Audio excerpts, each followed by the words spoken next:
अरे आपने तो आज व्हाइट के नीचे पिंक पहन ली, या साफ नजर आ रही है, दिख रही है। देखी नहीं आपने? देख लिया, जानती हूँ खुद से ही पहने, अब अच्छी लग रही है ना, चलो अब आगे बढ़ो। वैसे आप लोगों का तो रोज 2 किलो खून बढ़ रहा होगा ना, क्योंकि वीडियोस आपके मतलब की बन रही हैं, आपके हिसाब की बन रही है, वो मसालेदार पूरा मलाई टिक्का। खैर, आज भी जो वीडियो है आपके मतलब का ही है और नॉलेजेबल वीडियो है, आपके बहुत काम आने वाली है। आपके कुछ सवालों के जवाब हैं, आपकी कुछ क्वेरीज हैं, वो सवाल जो हर पुरुष के दिमाग में चलते हैं, चाहे फिर वो नौजवान हो, नया नया जवान हो रहा हो, या जवानी की दहलीज पार कर चुका हो, मिडिल एज मैन हो, या फिर कोई बुजुर्ग आदमी ही क्यों ना हो। पहला वो सवाल जो लोगों के अक्सर चिंतन में चलता है कि लिंग का बड़ा होना आवश्यक है। तो लिंग का बड़ा होना आवश्यक नहीं है, हाँ उसका खड़ा होना जरूर आवश्यक है। क्या खड़ा होता है आप लोगों का? उस पर फोकस कीजिए। और खड़ा होता है तो कितनी देर तक खड़ा होता है? वैसे ये जो पीनस का साइज बढ़ाने का विचार, ये जो लोगों के मन में आता है कि लिंग का साइज बड़ा होना आवश्यक है, इसके पीछे कई तरह के कारण जिम्मेवार हो सकते हैं। पहला तो यही कि लो सेल्फ स्टीम, कि उसकी खुद की जो कॉन्फिडेंस लेवल है वो डाउन है, वो खुद को दूसरों से कम मांगता है। और दूसरा वही घिसी पिटी मानसिकता, क्योंकि हम हैं तो इसी समाज का हिस्सा ना, जिसमें कुछ ऐसे रूढ़िवादी लोग भी रहते हैं, उनकी ऐसी मानसिकता पहले से ही सेट की हुई है। 4 बड़े बूढ़े बैठे हुए आपस में कुछ बोल रहे हैं, किसी ने कुछ सुन लिया, जो नौजवान लड़का है उसके कानों में कभी बात चलेगी, उस वक्त तो उसने ध्यान नहीं दिया, लेकिन जैसा थोड़ा सा बड़ा हुआ चाहिए तो फ्लैशबैक में चीजें घूमती है और वो जो धारणा होती है दिमाग में घर कर जाती है, वो ये कि लिंग का बड़ा होना कहीं ना कहीं उसकी मर्दानगी का सबूत देता है। तो ये चीज उसके दिमाग में घूमने लग जाती है और उसे ऐसा लगता है यार लिंग का बड़ा होना ही आवश्यक है, तभी मैं खुद में अपनी मर्दानगी साबित कर पाऊंगा। अगर इस मुद्दे पे मैं मेरी राय आप जानना चाहते हैं, क्योंकि आप आते हैं मेरे चैनल पे मैं क्या सोचती हूँ ये जानने के लिए, तो देखिए पीनस का जो साइज है वो बड़ा होना जरूरी भी है और नहीं भी, दोनों ही सच है।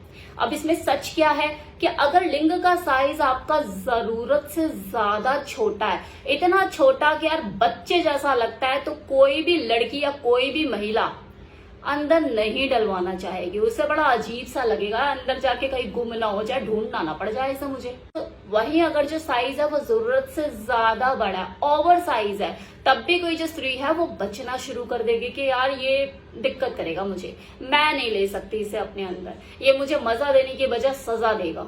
अब क्योंकि आप पुरुष है तो आपके लिंग का साइज होना आवश्यक है, लेकिन वो इतना साइज में होना जरूरी है कि ना तो बहुत ज्यादा छोटा हो और ना ही बहुत ज्यादा लंबा हो।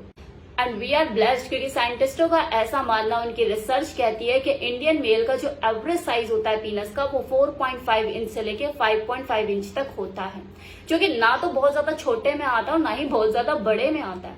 और अगर आप इस साइज के मालिक हैं तो बहुत अच्छी बात है, और अगर इससे ऊपर का साइज कोई लेकर बैठा है तो वो बोनस है उसके लिए, क्योंकि कुछ चीजें हेरिडिटी में भी चली जाती है। खली जैसे जो लोग हैं वो इसी इंडिया की ही पैदाइश है। लिंग का बड़ा होना जितना आवश्यक है उससे कहीं ज्यादा आवश्यक उसका खड़ा होना है, क्योंकि आप साइज चाहे कोई भी लेकर बैठे हो, उसमें अगर प्रॉपर इरेक्शन नहीं है, तनाव नहीं है, तो आप किसी भी फीमेल को संतुष्ट नहीं कर पाओगे, उसको उसके जेनिटल का सुख नहीं दे पाओगे। पीनस का लंबे टाइम तक खड़ा ना हो पाना, उसके अंदर ढीलेपन की शिकायत रहना, सेक्स के दौरान उसके अंदर इरेक्शन है वो आता जाता रहना, प्रीमेच्योर इजैकुलेशन की शिकायत रहना, ये कुछ ऐसे कॉमन टॉपिक है जिसके ऊपर मैंने कई बार वीडियोस बनाया और कई बार अपनी वीडियो में इनके ऊपर बात की है।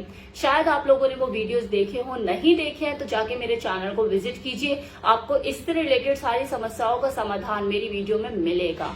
अब एक और समस्या जो कि एक्चुअल में समस्या है ही नहीं, लेकिन कई बार लोग कमेंट सेक्शन में ये सवाल करते हैं, कल की वीडियो पे भी किसी ने ये सवाल किया है कि खड़े लिंग पे नसों का, उभरी हुई नसों का दिखना, क्या ये नॉर्मल है? तो ये बिल्कुल नॉर्मल है। आपने कई बार ऐसे बॉडी बिल्डर्स की पिक्चर्स या ऑनलाइन उनको देखा होगा तो आपने ये ऑब्जर्व किया होगा कि उनकी जो नसें होती हैं हाथों की या पैरों की, ऐसे उभरी आपको नजर आती होंगी। ये उनके कठोर वर्कआउट करने का नतीजा होता है। सेम चीज किसी पुरुष के साथ भी देखने को मिलती है। जब वो मैस्टरबेट करते हुए या सेक्स के दौरान बहुत ज्यादा एक्साइटमेंट फील करता है तो उसकी पीनस की नसों में ब्लड के फ्लो बढ़ने की वजह से, वहां जो ब्लड फंस जाता है, उस फंसे हुए ब्लड की वजह से उसके लिंग में कठोरता आती है और आपको ऊपर उसके जो नसें हैं वो उभरी हुई देखने को मिलती है। जैसे वो एक बार डिस्चार्ज हो जाता है उसका इरेक्शन लूज हो जाता है, जो पीनस है वो अपनी पुरानी अवस्था में लौट आता है और आपको उसके ऊपर जो नसें हैं वो नहीं दिखती, गायब हो जाती हैं। अब एक और सवाल आप लोगों का कि फीमेल के जो ब्रेस्ट होते हैं, जो निप्पल होते हैं, तो समझ आता है, उसका अर्थ समझ में आता है कि किस लिए है, कि उसे प्रेग्नेंट होना होता है, अपने बच्चे को दूध पिलाना होता है और सेक्स के पॉइंट ऑफ व्यू से भी इसका रोल है। लेकिन ये जो मेल बॉडी में जो निप्पल होते हैं, इसका क्या अर्थ होता है? जब तक बच्चा भ्रूण अवस्था में होता है, मतलब माँ के गर्भ में जब तक वो भ्रूण अवस्था में होता है, उसका पूरा शरीर विकसित नहीं होता, तब तक उसका जेंडर डिसाइड नहीं होता कि वो मेल है या फीमेल। और अगर मान लो कि वो मेल ही होता है, तब भी उसका जो जेंडर है वो काफी टाइम बाद जाके डिसाइड होता है और तब तक निप्पल बन चुके होते हैं। अब नेक्स्ट क्वेश्चन, लिंग का टेढ़ापन क्या है, कोई बीमारी है? इसके ऊपर तो मैंने अभी रिसेंटली वीडियो अपलोड किया है, डिटेल में इसके बारे में बताया हुआ है, लेकिन फिर भी क्योंकि इस वीडियो में मैं लिंग के ऊपर ही स्पेशली आज ये वीडियो बना रही हूँ, तो आपका ये क्वेश्चन मैं उठा लेती हूँ।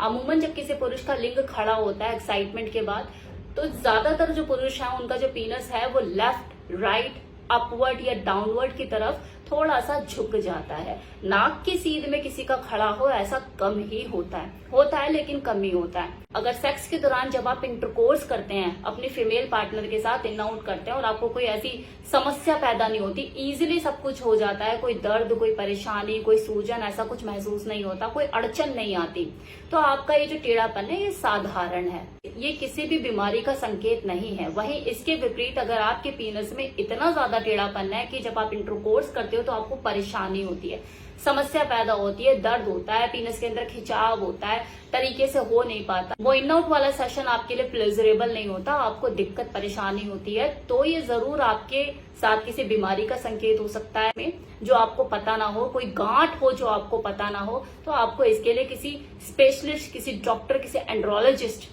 से मिलने की जरूरत है। अगर आपके साथ ये समस्या है, सेक्स करते वक्त आपको परेशानी होती है या गांठ या दर्द की शिकायत होती है, तो आप किसी डॉक्टर से मिलिए, देर ना करें। अब कुछ लोगों को एक समस्या होती है फोरस्किन की, कि उनकी जो लिंग की चमड़ी जो है वो ऊपर की ओपन नहीं हो पाती, खुल नहीं पाती, जिसकी वजह से उन्हें सेक्स करते हुए दिक्कत होती है।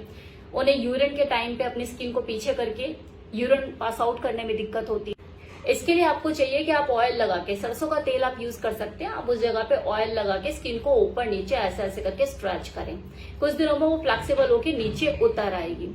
वैसे तो इस चीज से सॉल्यूशन हो जाता है, कितने ही लोग, नए नए छोकरे जो होते हैं, मैस्टरबेट कर करके अपने स्किन को नीचे कर ही डालते हैं। लेकिन फिर भी अगर आपके साथ ये दिक्कत हो रही है, जो कि कुछ एक लोगों के साथ देखा जाता है कि उनकी जो फोरस्किन इतनी टाइट होती है कि ना तो ऑयल मसाज किसी काम आती है और ना ही मैस्टरबेट करके उनको सॉल्यूशन मिलता है कि फोरस्किन नीचे हो जाए, तो ऐसे लोगों को चाहिए डॉक्टर से कंसल्ट करें। वो एंड्रोलॉजिस्ट जो होगा वो आपके लिंग का स्टेटस देखेगा कि कहाँ दिक्कत, क्या परेशानी आ रही है, और इस हिसाब से वो आपको ट्रीटमेंट सजेस्ट करेगा। तो ये था मेरा आज का वीडियो, जिसमें मैंने पुरुष के विशेष अंग के बारे में अच्छे से एक्सप्लेन करा है, वर्णन किया है, और उम्मीद करती हूँ कि आपके लिए ये वीडियो बहुत ही ज्ञानवर्धक साबित होगा। आपकी हर एक समस्या का, जितनी मैं इस 8 मिनट की वीडियो में समस्याओं का निवारण दे सकती थी, आपको मैंने दिया है। उम्मीद करती हूँ आपको वीडियो पसंद आया होगा। Thank you so much.